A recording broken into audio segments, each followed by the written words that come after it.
अस्सलाम वालेकुम नाजरीन, सादे की लाइब्रेरी में आप सबको खुश आमदीद है। मुझे उम्मीद है कि आपको ये कहानी पसंद आ रही होगी। अगर मेरी कहानी पसंद आए तो मेरे चैनल को सब्सक्राइब कीजिए, वीडियो को लाइक किया कीजिए, उसको शेयर किया कीजिए। तो चलिए सुनते हैं कि आगे बाजीगर में क्या हुआ। तेरी जुबान भी कांटे की तरह चलने लगी, कुतर दूंगा, विठल ने घुड़क कर कहा। फिर कब्बन खान को मुखातिब करके बोला, कब्बन खां, क्या पता चला?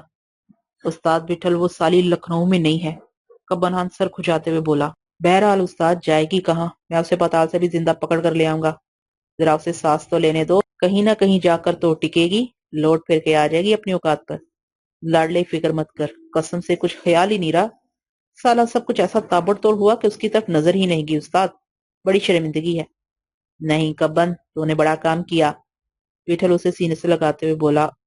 और ये जामू, तूने इसे मुझसे पहले नहीं मिलवाया? कहाँ छुपा के रखा था रुस्तम को? शहर में क्या रंग जमाया मेरे शेर ने? उस्ताद बस तुम्हारी दुआ है, जामू ने इनकसार से कहा। मैं तो लाडले के सामने सर नहीं उठा सकता, न जाने उस दिन मेरे मुंह से क्या क्या निकल गया। लाडला जानता है कि तेरी इसमें कोई खता नहीं थी जामू। उस्ताद, वो लड़की बहुत अच्छी थी, बहुत ही अच्छी। इन बदमाशों से पूछ लो। वो अपने साथियों की तरफ इशारा करते हुए नदामत से बोला। मैं हमेशा उसका जिक्र करता था, निगाह नहीं उठाती थी, मगर उस्ताद तुम जानते हो, अपने काम से और अपने आप से कभी कभी तो बड़ी घिन आती है।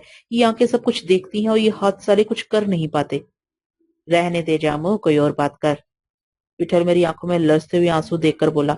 जामू, तूने कमाल कर दिया, एक ही दिन में बिटिया के लिए हवेली खाली करा दी। उस्ताद, क्यों शर्मिंदा करते हो? सब खात हो गया। मैंने क्या किया? बिटिया की हवेली थी, उसे मिल गई। कब्बन खान का हुक्म था, मैं बिटिया के लिए शहर फैजाबाद की तमाम हवेलियां खाली करा सकता था। कब्बन खान ने जिंदगी में पहली तो फरमाइश की थी। वो हालू का बच्चा यहाँ से तो दुम दबा के निकल गया, मगर बाद में उसने शहर में बड़ा टूंटा मचाया। कहीं रईसों और मोहल्ले के चौधरियों के पास गया, अपनी भी नवाबों रईसों से साफ सलामत है। पहले तो सब बिगड़े, मगर जब मैंने इन्हें सारी बत बताई तो घरों में दुबक गए। अब बिटिया आराम से रह सकती है और मैं तो यहाँ मौजूद। मैंने कह दिया है, किसी ने हवेली पर निगाह उठा कर देखा तो आंखें निकाल लूंगा। जामू ने तैश में कहा। मामा ने आकर इत्तला दी कि नाश्ता तैयार है। दूसरे कमरे में फर्श पर नाश्ता सजा हुआ था। जरी ने हासा तमाम किया था। फहमीदा के वाक़े को 3 दिन गुजर गए थे। 3 दिन से एक खील भी उठकर मुंह में नहीं पहुंची थी। अब भी भूख नहीं थी, मेरी नजर इन सब के सामने उठती ही नहीं थी। हालांकि वो बार बार मेरे करीब आकर मुझे गले लगाकर मुझसे अपने लगाव का इजहार कर रहे थे। मुझसे कुछ खाया नहीं गया, लेकिन फिर सब ने हाथ उठा लिया और कहा कि जब तक मैं नहीं खाऊंगा वो भी कुछ नहीं खाएंगे। मजबूरन मुझे उनका साथ देना पड़ा। इन लोगों से मिलकर मेरा ज़हन फिर बोझल होने लगा। उन्होंने सुकून से नाश्ता किया, लेकिन नाश्ते के बाद किसी ने उस रात का जिक्र छेड़ दिया। उनकी बातों से जाहिर होता था कि उन्होंने फैजाबाद शहर का हर मोहल्ला छान मारा है, मगर चंपा नायका इन्हें कहीं नहीं मिली। पुलिस से उन्होंने ये बात छुपाने की कोशिश की थी कि फहमीदा मेरी बहन थी, लेकिन पुलिस को पता चल ही गया। उनके बयान के मुताबिक पुलिस वाले हवेली में मुझसे सवालात करने आए थे।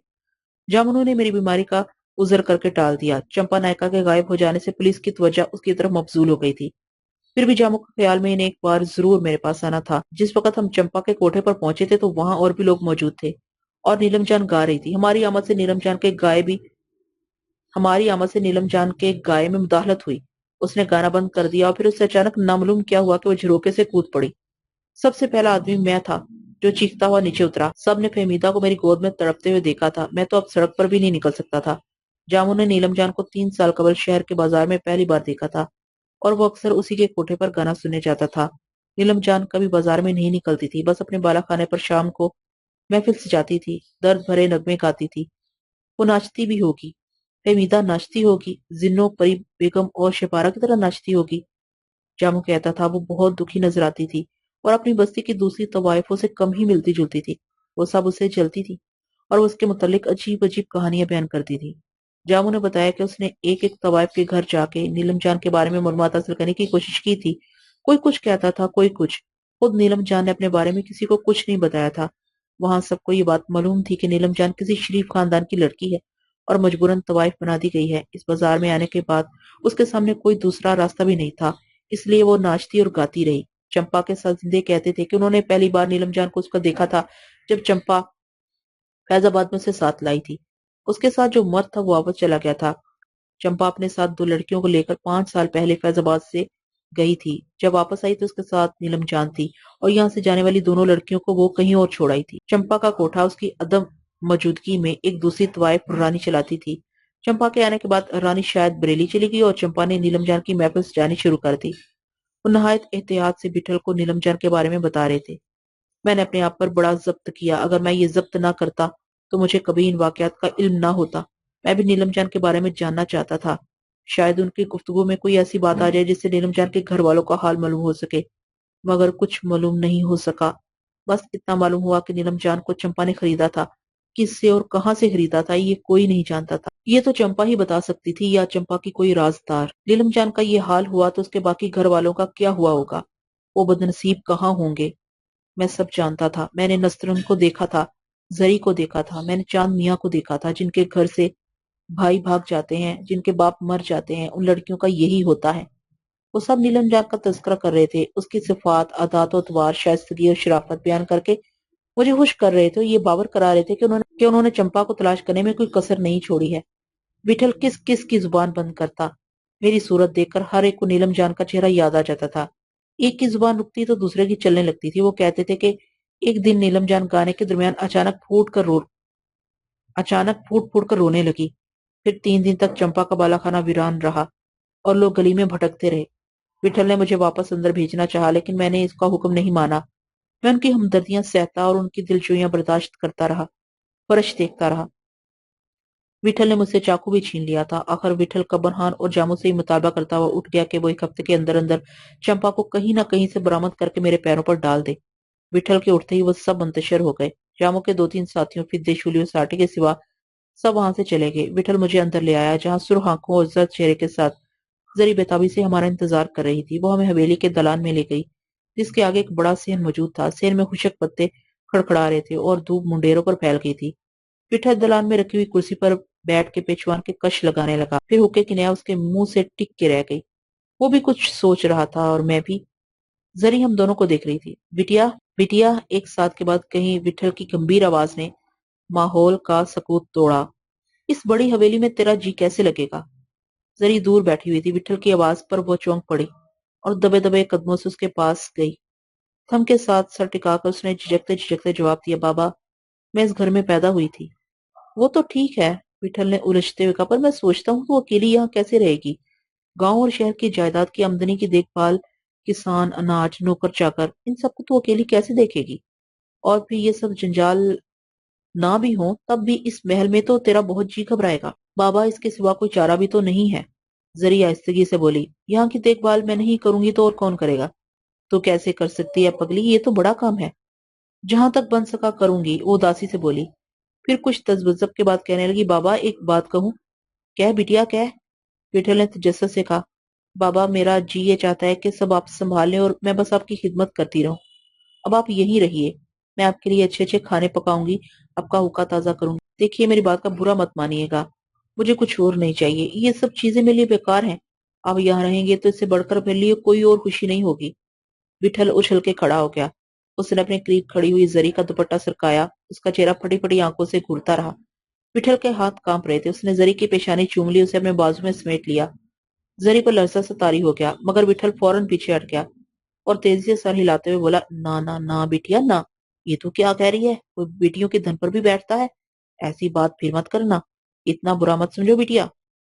जरी सहम गई। बाबा, आप मेरी बात नहीं समझे, या मैं आपको समझा नहीं सकी। मैं आपको ख्वाब में भी बुरा तस्वर नहीं कर सकती। ना ना, ऐसी बातें मत कर, विठल ने घबराए हुए लहजे में कहा। तू तू नहीं जानती हम कौन लोग हैं? हम बहुत दूर रहते हैं। मैं सब जानती हूँ। फिर आपने पूछा ही क्यों था? पूछा था, पर बिटिया ऐसा कैसे हो सकता है? क्यों नहीं हो सकता? जरी मजबूत आवाज में बोली। तू अभी बच्ची है, कुछ नहीं समझती। विठल झुंझुलाकर बोला। तो फिर आप क्यों पूछते हैं कि मैं यहाँ कैसे रहूंगी? मैं जैसे तैसे रह लूंगी, जिंदगी तो गुजारनी ही पड़ेगी। ओ नहीं नहीं, विठल हज़ियानी अंदाज में कहा, बस खामोश रह, बस अब कुछ न कहना, मेरे कानों में इतना दम नहीं है। जरी जरी कुछ और भी कहना चाहती थी, मगर विठल की इज़्तिरारी हालत देख के चुप हो गई। विठल को किसी पल करार नहीं था। मैंने उसे इतना मुस्तरब पहले कभी नहीं देखा था। वो बार बार अपने बाल खींच रहा था। जरी वहां से चली गई तो विठल को कुछ करार आया। वो मुझसे कहने लगा, लाडले लाडले, ये कैसी लड़की है? तूने मुझे क्यों इसे मिलवाया था? मैंने कोई जवाब नहीं दिया। वो सामने होती थी तो मैं यही सवाल खुद से किया करता था। वो सोचता था कि काश बुध गया से वापसी के वक्त मेरे पास कलकत्ते जाने के लिए टिकट के पैसे होते और जरी के डिब्बे में दाल होने उसे देखने की नौबत ना आती।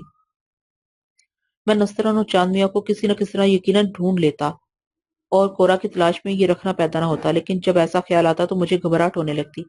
मैं अपने आप को सजनिश करता, जरी भी कोरा ही की तरह एक लड़की थी, कम से कम एक लड़की तो अपने घर वापस आ गई। अच्छा हुआ बुध गया से वापसी पर मेरी जेब में पैसे नहीं थे और मैं जरी तक पहुंच गया था। अगर मैं उसके डब्बे में दाल ना होता तो जरी का न जाने क्या हाल होता। कभी कोरा को मेरे देर से पहुंचने का ये हाल मालूम होगा तो वो बहुत खुश होगी। मेरी खामोशी से विठल की उलझन में और इजाफा हो गया। धूप सेहन में फैल चुकी थी, मगर विठल को कुछ होश नहीं था। पेचवान की नाल जमीन पर पड़ी थी और विठल वैसे से अपना चेहरा नोचने लगता था। मुझे उसकी इस कैफियत से खुशी सी हुई। मामा ने आके उसे चौंका दिया। बाहर बैठक में जामू उसका मुंतजर है। विठल की चाल में पहले जैसी तेजी नहीं थी। मैं भी उसके पीछे पीछे चलने लगा। बैठक के दरवाजे पर विठल ने मुझे रोक दिया। मैंने दृष्टि और नाराजगी से उसे देखा, मगर उसने मुझे जामू की बात सुनने का मौका नहीं दिया। बैठक के दरवाजे पर विठल ने मुझे रोक दिया। मैंने दृष्टि और नाराजगी से उसे देखा, मगर उसने मुझे जामू की बात सुनने का मौका नहीं दिया। शहर से जामू, फहमीदा और चंपाबाई के मतलब कोई खबर लाया होगा। मेरी समझ में नहीं आया कि मुझसे ये बातें क्यों छुपाना चाहते थे। अब पर्दा ही क्या रह गया था। वो ना जाने अंदर बैठे क्या मस्कूट कर रहे थे। मैं दरवाजे के करीब मंडला रहा था। विठल ने सुबह नाश्ते के दौरान में कब्बन खान और जामू को हुक्म दिया था कि वो चंपाबाई को एक हफ्ते के अंदर मेरे कदमों में डाल दे, मगर इस तरह भला फहमीदा वापस आ सकती थी। फहमीदा तो मनोमट्टी तले दबी हुई थी। उनका ख्याल होगा कि चंपा से अपनी बहन का बदला लेकर मुझे कोई तस्कीन हासिल हो जाएगी। चंपा के नाम से मेरे खून की गर्दिश जरूर तेज हो जाती थी, लेकिन चंपा का क्या कसूर था। ये तो चंपा का कारोबार था। सजा तो मुझे खुद को देनी चाहिए थी। अब्बा कहते थे, जिस घर की दीवारें नीची हों वहां चोर घुस आता है। एक चंपाबाई ही क्या, हजारों चंपाबाइयों के जिस्मों में छुरा खोपने के बाद भी मुझे करार ना आता। मैंने अपनी बहन के पैरों में घुंघरू बंधे देखे थे। उन घुंघरू की बाजगश्त अब तक मेरे दिमाग में गूंज रही थी। विठल ने आके मुझे दरम बरम कर दिया। मैं बिस्तर पर पड़ा हुआ था तो इन लोगों की आंखों से दूर था जो ये जान गए थे कि फहमीदा से मेरा क्या रिश्ता था। कलकत्ते में विठल ने मेरे इर्द गिर्द जो पहरा लगाया था वो यहाँ भी मौजूद था। शहर के कितने ही लोगों ने मेरा चेहरा देखा था और जामू के कितने ही साथी इधर उधर फैले हुए थे। मैं शहर में जामू के असर और रसूख का मुशाहिदा कर चुका था। मुझे भी चंपाबाई की तलाश थी, लेकिन मैं इससे सिर्फ इतना ही पूछना चाहता था कि उसने फहमीदा को कहाँ से हासिल किया था, अब्बा उसे कहाँ मिले थे। विठल समझता था कि फहमीदा की मौत के बाद मेरी बदहवासी, बेहोशी और गुमशुदगी बेहिसी की बात है। विठल को तमाम हालात मालूम कब थे। उसे क्या मालूम था कि फहमीदा का चेहरा देखकर मेरे ज़हन ने कैसे कैसे भयानक ख्वाब देखे थे। मैं बुखार में तप रहा था और अम्मी मेरे पास बैठी थी। अब्बा मेरे सरहाने खड़े थे। मुझे उनसे नजर मिलाने की हिम्मत नहीं पड़ती थी और मैं गश खाकर गिर पड़ता था। विठल ने एक कशमकश से निजात दिलाकर दूसरी से दुचार कर दिया था। एक कोठरी से दूसरी कोठरी में मुंतकिल कर दिया था। उसने मुझे जिंदा करके मेरे हाथ बांध दिए थे। बाहर जाने का रास्ता बंद था। मुमकिन है वो चंपाबाई को तलाश करने में कामयाब हो जाए। मैं नहीं चाहता था कि ऐसा हो, वरना चंपाबाई ने तमाम माजरा सुनाएगी। फहमीदा किस घराने की लड़की थी, उसके बाप का क्या नाम था, उसके खानदान के दूसरे अफराद के साथ क्या गुजरी। मुझे चंपाबाई से सिर्फ अपने तौर पर मिलना चाहिए था, या उस तक उनके पहुंचने से पहले उसकी जुबान काट लेनी चाहिए थी। अगर विठल ना आता तो शायद मैं हवेली की बड़ी दीवारें फांदने में कामयाब हो जाता, बशर्ते कि मुझे अपना होश भी रहता। विठल जल्दी वापस आ गया। उसने मुझे बताया कि नीलम जान से शहर का एक नवाब खासा लगाव रखता था। नीलम जान उस नवाब सिराज अली की हवेली में खास तौर पर बुलाई जाती थी और बंद कमरे में नवाब के सामने नाचती गाती थी। चंपा के साजिंदों ने अब तक जामू को ये बात इसलिए नहीं बताई थी कि वह नवाब से खौफजदा थे। जब जामू ने इन्हें मजबूर किया तो उन्हें नवाब का नाम बताना पड़ा, मगर वो कोई खास बात नहीं बता सके। सिर्फ इस कदर बता सके कि नवाब ने चंपा से कई बार नीलम जान का सौदा करने की ख्वाहिश जाहिर की थी और चंपा ने खुश असलूबी से उसे टाल दिया था। उसने नवाब से वादा किया था कि वह जब भी नीलम जान को दिखने उसका गाना सुनने की फरमाइश करेगा वो उसे उसकी हवेली ले आएगी। ये सिलसिला बहुत दिनों तक चलता रहा। साजिंदों का ख्याल था कि खुद नीलम जान भी नवाब सराय से मुतासिर थी। नवाब चंपा उसके साजिंदों को हमेशा इनाम इकराम से नवाजता था। जब जामू और कबन खान नवाब से मिलने के लिए उसकी हवेली पहुंचे तो इन्हें पता चला कि नवाब इन दिनों सख्त बीमार है और ऐसी हालत में मुलाकात करने से माजूर है। विठल की जुबानी ये बातें सुनकर मेरा जिस्म सुन हो गया, कानों में सीटियां सी बजने लगी। वो ये वाकया सपाट अंदाज में सुना रहा था। उसने मेरी तरफ देखने की भी जरूरत नहीं समझी थी। उसका एक एक लफ्ज मेरे दिल को क्या कर रहा है। वो नीलम जान की जिंदगी कुरेद रहे थे, हालांकि वो उसे अपने हाथों दफना चुके थे। मैं बिटल की चाल समझ गया। वो ये सब सुनाकर मुझे यकीन दिलाना चाहता था कि कब्बन खान और जामू मेरे बारे में कितने फिक्रमंद हैं, और मुझे उनसे ये कहने की जुर्रत नहीं थी कि बस करो, अपना काम करो, मुझे मेरे हाल पर छोड़ दो, मुझसे इतनी हमदर्दी का इजहार मत करो। दोपहर के खाने से पहले जरी इतनी आहिस्तगी से मेरे पास आई कि मुझे उसकी आहट का एहसास भी नहीं हुआ। लो, इन्हें तब्दील कर लो, उसने धीमी आवाज में कहा। वो अपने हाथों में धुले हुए कपड़े लिए खड़ी थी। मुझे घर याद आ गया। जुमे की नमाज से पहले امی یا فہمیدہ اسی طرح میرے کپڑے نکال کے دیتی تھی۔ میں کتاب پڑھنے یا لکھنے کے دوران میں اتنا گم ہوا کرتا تھا کہ امی یا فہمیدہ کے آنے کی خبر ہی نہیں ہوتی تھی۔ میں نے برگشتہ نگاہوں سے اسے دیکھا اور باختیار میرے منہ سے نکل گیا، آج جمعہ ہے؟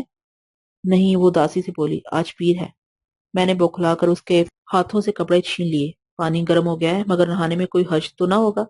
وہ ہچکچاہٹ سے بولی، اگر طبیعت خراب ہو تو مت نہانا، مجھے گھبراہٹ ہو رہی ہے، میرا جی کچھ کرنے کو نہیں چاہتا۔ کیوں؟ وہ میرے پاس بیٹھ گئی، میں جانتی ہوں تم کتنے اداس ہو گئے ہو، مگر مرنے والے تو مر ہی جاتے ہیں، البتہ ان کی روحیں زندہ رہتی ہیں، وہ سب کچھ دیکھتی رہتی ہیں۔ وہ روندھی ہوئی آواز میں بولی، مجھے کیا خبر تھی کہ یہاں آنے کے بعد تم اس حادثے سے دوچار ہوگے؟ میں یہاں آنے کے لیے تیار نہیں ہوتی تو آج یہ بات نہ ہوتی۔ اس کی موت اسی طرح لکھی تھی، تم کیا کر سکتی تھی؟ مجھے یاد ہے تم یہاں آ کے کتنی خوش ہوئی تھی، سوچا تھا کہ تم اپنے تمام دکھ بھول جاؤ گی اور نئے سرے سے زندگی بسر کرو گی، لیکن تمہیں ایک دن بھی سکون نہ ملا۔ میری ایک بات مانو گے؟ وہ افسردگی اور عاجزی سے بولی۔ وہ مجھے کہتے ہوئے جھجک ہوتی ہے، لیکن تمہارا حال دیکھا نہیں جاتا۔ تم ٹھیک کہتے ہو، ہونے والی بات کو کون روک سکتا ہے؟ نہ تم، نہ میں، نہ کوئی اور تمہیں آگے بہت سے کام کرنے ہیں۔ یہ گھر تمہارا ہے، ہم یہیں۔ وہ کب پانے لگی اور میرے جواب کا انتظار کیے بغیر سر جھکا کے بولی، جاؤ کپڑے پہن لو، پانی ٹھنڈا ہو جائے گا۔ میں نے بھی کچھ نہیں کہا، اس کے لہجے میں ایسا سوز تھا کہ میں نے ایک معمول کی طرح اس کی ہدایت پر عمل کیا۔ وہ غسل خانے تک رہنمائی کرتی ہوئی میری نظروں سے اوجھل ہو گئی۔ ابھی میں نے کرتا اتارا ہی تھا کہ مجھے پہلی بار اپنے گلے میں کسی چیز کی کمی کا احساس ہوا اور میرے دل کی حرکت جیسے بند ہونے لگی۔ میں نے دیوانگی سے اپنا سینہ ٹٹولا، مالا میرے گلے سے غائب تھی۔ میں اسی حالت میں چیختا ہوا غسل خانے سے باہر نکلا، میرے قدم لڑکھڑا رہے تھے۔ کورا کی ایک ہی چیز میرے پاس رہ گئی تھی، اس کی بھی حفاظت نہیں کر سکا۔ میری چیخو پکار سے حویلی کے ملازمین ادھر ادھر دوڑنے لگے اور انہوں نے اندر جا کے خبر کی۔ پٹھل کے باہر آنے سے پہلے میں خود بیٹھک میں پہنچ گیا۔ میری مالا کہاں ہے؟ میں نے دہشت زدہ انداز میں اسے مخاطب کیا، میری مالا واپس کر دو۔ کون سی مالا؟ پٹھل نے تعجب سے پوچھا۔ وہ مالا جو تم نے میرے پاس دیکھی ہوگی، وہ کسی کی امانت تھی، وہ اب میرے گلے میں نہیں ہے، میں نے ہذیانی انداز میں کہا۔ ارے ایک مالا کے لیے اتنی دیوانگی؟ میں کھیلنے کے لیے تجھے ایک اور مالا لا دوں گا۔ پٹھل نے مسکراتے ہوئے کہا، نہیں نہیں، مجھے وہی چاہیے۔ کسی نے میری مالا چھین لی۔ لاڈلے، میں تجھے ویسی بہت سی مالائیں دلوا دوں۔ کسی نے میری مالا چھین لی، میں نے فریاد کرتے ہوئے کہا۔ مجھ سے جو چاہے لے لو، مگر میری مالا مجھے واپس کر دو۔ لاڈلے، میں تجھے ایسی بہت سی مالائیں لا دوں گا، پٹھل نے چمکار کر کہا۔ اس میں اتنی پریشانی کی کیا بات ہے؟ تم نہیں جانتے، تم اس کی قیمت کا اندازہ نہیں کر سکتے پٹھل بھائی۔ خدا کے لیے جامو، کبن خان اور دوسرے لوگوں سے پوچھو کہ انہوں نے میری مالا تو نہیں دیکھی۔ میں نے اس کی منت کی۔ تو دیکھ رہا ہے لاڈلے، سب باہر گئے ہوئے ہیں، میں اکیلا یہاں بیٹھا ہوں، آئیں گے تو پوچھ لوں گا۔ مالا انہوں نے دیکھی ہوگی تو جائے گی کہاں؟ تجھے واپس مل جائے گی، پٹھل ناگواری سے بولا۔ مجھے ان کے پاس لے چلو، آؤ باہر چلو، مجھے ان کے پاس لے چلو، باہر چلو، ہم انہیں کہیں نہ کہیں تلاش کر لیں گے، میں نے پٹھل کا دامن کھینچتے ہوئے کہا۔ لاڈلے، اپنے اوسان ٹھیک کر، بالکل پاگل ہو گیا ہے، وہ آتے ہی ہوں گے، کچھ تو خیال کر، ہم ان کے مہمان ہیں، ذرا تسلی رکھ، انہیں واپس آنے دے۔ پٹھل کے لہجے میں ناراضی اور تلخی شامل تھی۔ چپ چاپ ایک طرف بیٹھ جا اور ان کا انتظار کر، اس نے مجھے ڈانٹ کر کہا۔ میں اپنا ماتھا پکڑ کر بیٹھ گیا۔ میں کتنا کمبخت ہوں، کتنا کمظرف ہوں۔ بٹھل بھائی، تم ٹھیک کہتے تھے، مجھے ہوش میں رہنا چاہیے تھا۔ میں نے فہمیدہ سے بھی بات نہیں کی، کسی حکیم ڈاکٹر کے پاس لے جانے کی بجائے میں اس کے پاس بیٹھا اسے موت کے منہ میں دھکیلتا رہا، اور میں نے اپنی مالا بھی کھو دی۔ میں گریا کرنے لگا کیونکہ مجھے اپنی حالت پر کوئی اختیار نہیں تھا۔ پٹھل حیرت زدہ تھا اور مجھے خاموش کرنے کی کوشش کر رہا تھا، اور مجھے ایسا لگ رہا تھا جیسے پھر کوئی میرا عزیز مر گیا ہو۔ وہ مالا جو کبھی نہ کبھی کورا تک پہنچنے کا ذریعہ بن سکتی تھی، جس کے لیے میں نے بدھ گیا میں ایک نوجوان کا خون کر دیا تھا، جو کورا کی غیر حاضری میں اس کی حاضری کی حیثیت رکھتی تھی، جو میرے دکھ سکھ میں شریک تھی، جس سے میں راتوں کو کھیلا کرتا تھا اور جس کے دانوں پر میں کورا کے نام کا ورد کیا کرتا تھا۔ جیل سے واپسی کے بعد وہ میری جسم کا حصہ بن گئی تھی۔ کورا کی تلاش میں ناکامی کا احساس جتنا شدید ہوتا جاتا تھا، اتنی ہی وہ مجھے عزیز ہو گئی تھی۔ فہمیدہ خود تو گئی، مجھ سے میری مالا بھی چھین لے گئی۔ مجھے اپنا وجود حقیر محسوس ہونے لگا، جیسے میں غریب ہو گیا ہوں، جیسے میں مفلوج ہو گیا ہوں، جیسے ہجوم میں کورا کا ہاتھ مجھ سے چھوٹ گیا ہے۔ نہ جانے کیا ہوتا اگر اس لمحے ماما اندر آ کر وٹھل کو یہ اطلاع نہ دیتی کہ بی بی جی اسے اندر بلا رہی ہیں۔ بیٹھک میں کوئی اور مرد نہیں تھا، اس لیے وٹھل نے خود جانے کی بجائے زری کو وہیں بلا لیا۔ وہ گھبرائی ہوئی اندر داخل ہوئی۔ میں نے اسے حسرت و یاس کی نگاہ سے دیکھا اور بےتابی سے کہا، زری، میری مالا کھو گئی۔ کیسی مالا؟ وہ آنکھیں پٹ پٹاتے ہوئے بولی، تم نے اسے میری گردن میں دیکھا ہوگا۔ मैं उसे कुर्ते के नीचे छुपा कर रखता था। मैंने दिक्कत भरी आवाज में कहा।